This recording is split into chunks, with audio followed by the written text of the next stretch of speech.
The majority of the work that I would have influence over would be North America. So I'm very intimate with what's going on here in the States and in Canada. Also in Mexico.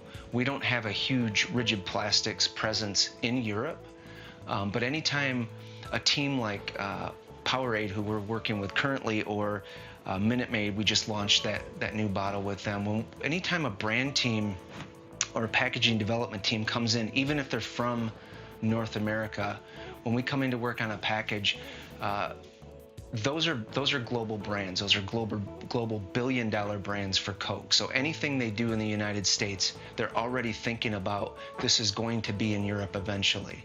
Sometimes that package will be developed in Europe and come here, but most of it originates here. So anytime we're doing packaging design, we're looking at things they're already doing in Europe. And one of the first things you'll notice, or at least I notice, are just dimensional differences. The proportions of the bottles are different in Europe than they are here.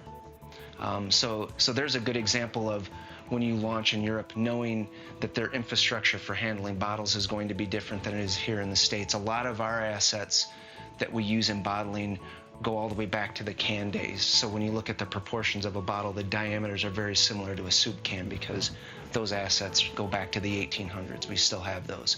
In Europe, it's a little bit different.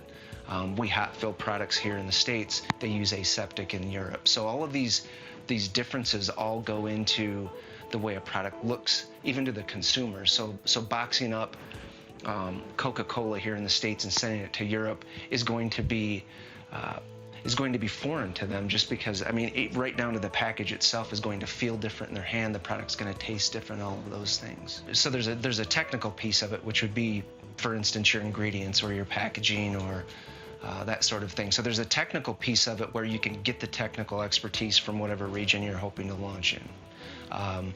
You could engage flavor houses in Mexico that would understand what flavor profiles are popular in their area, which would help you determine what ingredients to put in. For instance, the difference between corn syrup and then your cane sugar in Mexico.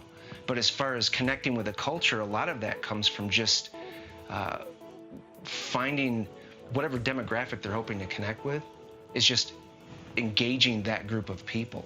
And you can do that a bunch of different ways. I mean, you can engage them through blogs, and that they're increasingly doing those sorts of things to even pose the question, almost like leaving open-ended questions out there. Coke is. In every region, that means something completely different. And if you really listen to that sort of thing, your marketing group can respond to that. And I think that's how you get your product to connect versus trying to force it in and just blaring it on the TVs and big advertising campaigns. You're actually finding out how you're going to connect through the people that are going to actually be using the product.